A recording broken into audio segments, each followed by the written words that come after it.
At the end of my last video, which was a review of the 4K of Jordan Peele's Nope, I concluded with mention of what is coming soon to the BFI IMAX, namely some Christopher Nolan films that were actually shot 1570 IMAX and are going to be projected 1570 IMAX.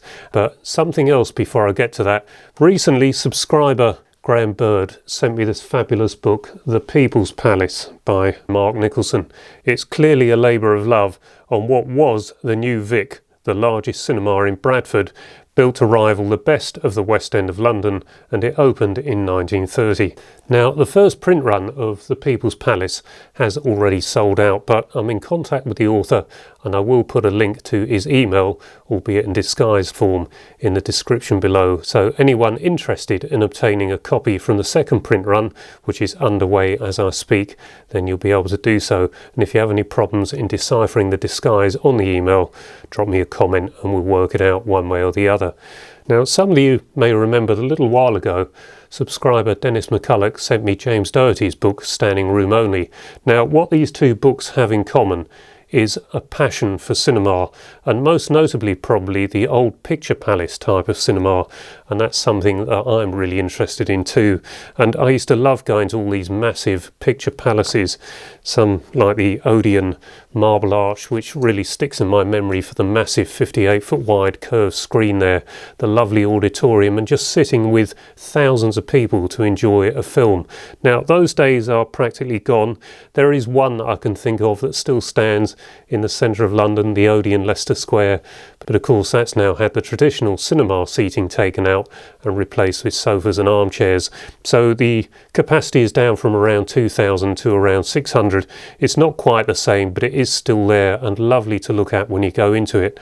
So what we're going through here now with cinema is another time of change, and what I believe is a modern take on a picture palace.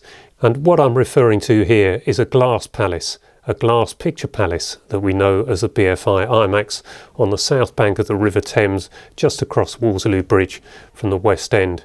Now, when this was first erected and opened in 1999, all IMAX was to me were short documentary films, and very often I didn't find them particularly interesting. But what they did have was fabulous image quality, and so that found me going back occasionally just to see how good IMAX was. I don't think anything has ever quite matched it before or since, and we still have it today. But it was difficult to foresee how the BFI IMAX, a major theatre in the middle of London, was going to survive long term and thrive. And then feature films started having genuine IMAX sequences in them. So you go from the scope frame to the tall 1:43:1 IMAX frame, but in IMAX quality. And this I found astounding, and I would find myself going to the BFI IMAX as the destination of choice if I knew any of these films had an IMAX sequence in them. And then a few years later, along comes a chap called Christopher Nolan, and as his reputation grew, he was getting more and more IMAX into his films, culminating in TENET a couple of years ago, and now on the 21st of July 2023, many of us are awaiting his new film Oppenheimer with great anticipation. And for that reason, we are having a revival of Christopher Nolan's IMAX films at the BFI IMAX, and it's an opportunity I intend not to miss. The first film, which is coming up this weekend, this Sunday as I speak, is TENET, and that was one I missed because of the pandemic, and I intend not to miss this one, I can tell you. Over the few years I've been making videos for YouTube as Movie Collector. I have reviewed a few of the Christopher Nolan films, and they've got mentions here and there simply because they are so awe-inspiring to look at. The first one I did was TENET, but when I did the review for INTERSTELLAR, I went back and spoke about my experience of seeing that film at the BFI IMAX. One quote I said, I think it was like a religious experience, and that might be going a bit far perhaps, but hopefully it gives the impression of the impact that film made on me. Since John at Mondo Chelovek Movies did a video of his own about the top 10 cinema experiences he'd had, it made me think that probably that screening of Interstellar at the BFI IMAX would be the most impactful thing I'd ever seen in a cinema anywhere. And that's quite a statement really, because I've been around the world a bit. We did go to Futuroscope in Poitiers, France when it was at its height, and we saw some incredible, amazing things there. But to see Interstellar, a visual masterpiece on that enormous 85-foot 1.43 to 1 screen, really was something different altogether. And I can't think of anything that I've sat through for 2.5 hours or whatever the running time is that has kept me so mesmerised on the screen for that amount of time.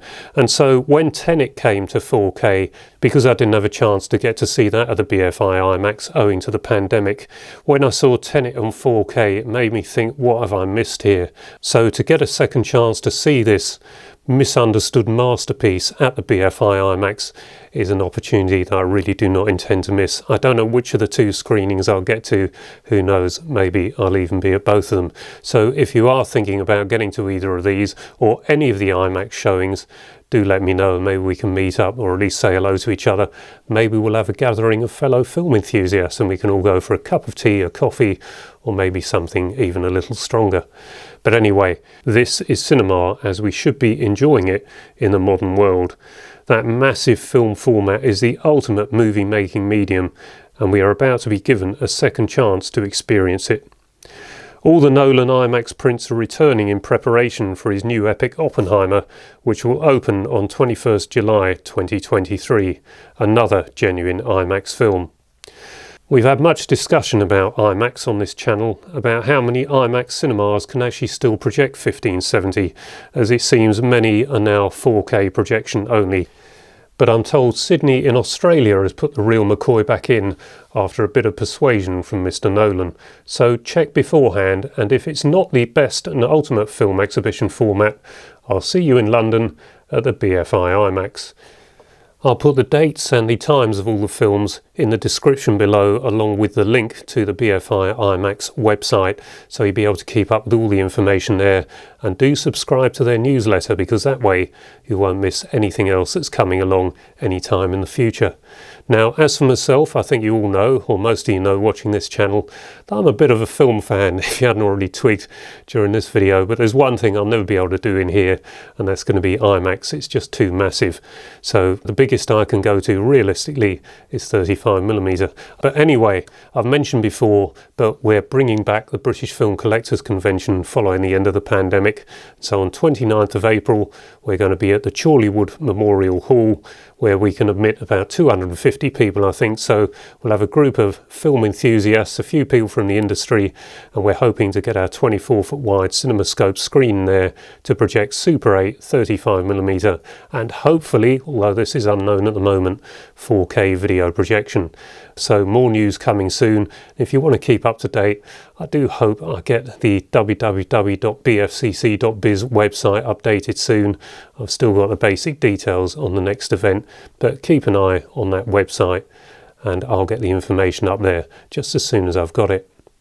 The next 4K review I expect to do will be Pulp Fiction, or that's the intention, Quentin Tarantino's classic from 1994, that I didn't like when I saw it at the cinema, but so many people have encouraged me to take another look at it, and most notably Clark Teddles down in Australia there.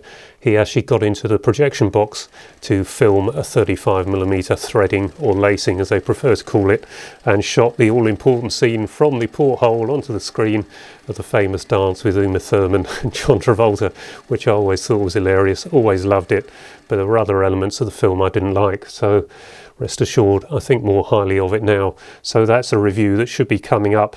And I've also been watching a series from Shudder called Cursed Films. Now this features 5 episodes. It's Poltergeist, The Omen, The Exorcist, The Crow and Twilight Zone the movie. All these films are believed to have curses on them. It made for an interesting series. Some episodes better than others, but overall, for us film enthusiasts, interesting. Now I've watched it on a stream and I liked it enough that I've got the Blu-ray coming. I hope it's coming anyway. So I'll hopefully feature that in the next review video, which might be after a video on the BFI IMAX. We'll see what happens there. So anyway, Hope you enjoyed this video. If you did, please give it a like and perhaps consider subscribing so I'll be encouraged to carry on creating content like this. Till the next video, bye bye for now.